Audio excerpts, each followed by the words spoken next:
I haven't seen something like this since the early days of LB 101. Jesus Christ. Hey guys, I am not Tom. I am actually the editor. No, just come on before the video.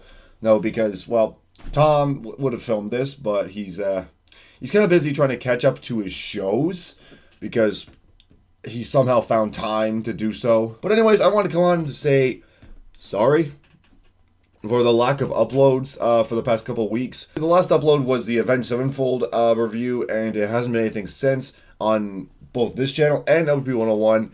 I'm sorry about that. Tom is an idiot. He has a day job because fucking poser, and he hadn't really found any time to film anything. But he somehow managed to find time to watch his shows. You know I can hear you, right? You can't, fuckface. Just watch a show. So I just want to go on and say, sorry about that. We do have stuff coming in the works. We actually have a new full episode coming in. Spoiler alert, it's for Jared Dines' EP. And we also have some more shorter reviews coming up in a bit. Some of them are requests, which reminds me, if you guys want an album reviewed by Mr. Dick Butt downstairs, then you can actually leave it down in the comments below, and we'll review it no problem. So yeah, that's what this is. Just me coming on and apologizing for him, because he clearly can't do shit, and all that good stuff. So, with that said, guys, enjoy the review.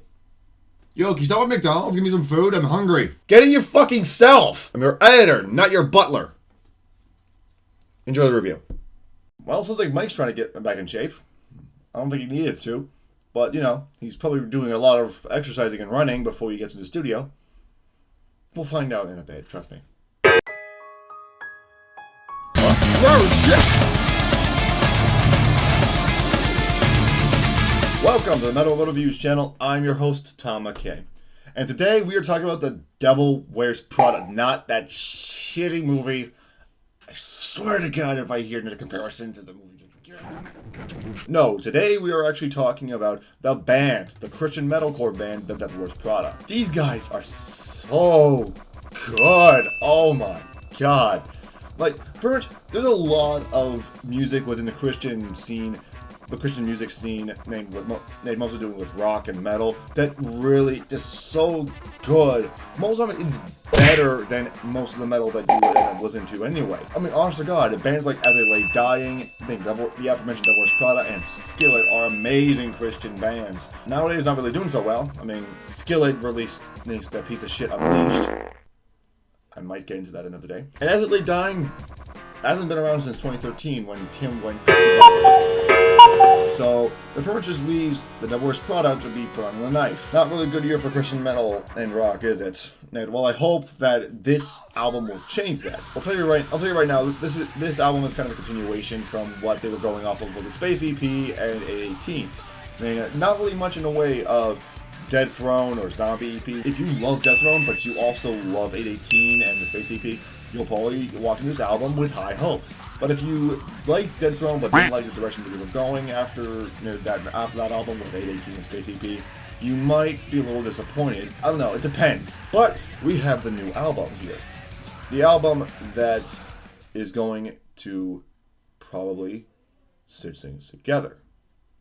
Or kill everything in its path. So, does it do either? I mean, it starts off great with Praise, Poison, and Daughter. That's for sure. I love Daughter. Daughter, the first single. Daughter is an amazing track. It's heavy with down-tuned guitars. There's just the riffage that's going on with the two guitarists. And then just the bombastic drums and synth work. Mike's vocals are intense on this track. Not really much in the way of gutturals. There's no gutturals at all on this track. But it sounds really good. And the instrumentation continues on that way throughout the entire album. Now, it's switching between quiet, toned down moments, and it's to bombastic, just fuck shit up in the mosh pit, this type of instrumentation. Synth work does extremely well for that as well. Honestly, God, the instrumentation on this album is glorious. Unfortunately, that's where the majority of the good stuff stops, and the shit gets painful. I will tell you right now, for the vocals, half of it is actually pretty good. Jeremy, the other half of the vocals. Jeremy, whenever he gets a chance to sing, he actually sounds really good. Remember how I was talking about the Indiamity Affliction review? How now punk style vocals and metalcore really works because metalcore is derived from hardcore punk. Well, this is a very good example right here. Jeremy is an amazing clean vocalist. I mean, yeah, he's not Freddie Mercury or anything like that, but he's fucking great. I love his style of singing. It's one of the main things that got me into the band, aside from the song "Born to Lose" from the Dead Throne album. Jay's pouring it out there for his right. But Jeremy's vocals, they really work with this thing. Dang, honest to God, I don't think I have anything bad to say about Jeremy's vocals. He has his loud moments and he has his quieted down moments, and all of them sound great. But then there's Mike. Mikey. What are we gonna do with you, buddy? Honestly, I don't know what went wrong with Mike's vocals here. Like I said, in tracks like Daughter and Submersion, he actually sounds pretty fucking great. Those two tracks alone are my personal favorites. To the key of Evergreen, his vocals are actually good as well. Some of the tracks on here are actually really good when it comes to vocals. But then there's Worldwide. At the beginning, it sounds. I don't know what's going on with that. At the beginning of the track. For the rest of the track, it actually sounds fine. But the first bit, it's supposed to be quieted down, not in a way. And, just have Jeremy doing the toned down singing over it. It makes a lot more sense. But Mike's there too, singing over Jeremy most of the time. Why? I don't know, but it sounds intentional just when you listen to it. I can actually imagine the producer just sitting there, just like, okay, Mike, I gotta stop you right there. What are you doing?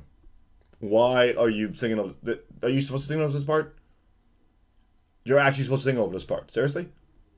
That's how it's written? Is that how it's written, guys? Okay, I'm going to tell you right now. Not just as, personal preference. I think you should probably wait on your vocals. Let Jeremy have the solo part in the beginning. And then have your vocals come in later. No, you don't want to do that? You guys actually going to go with that? Do what you say? Okay.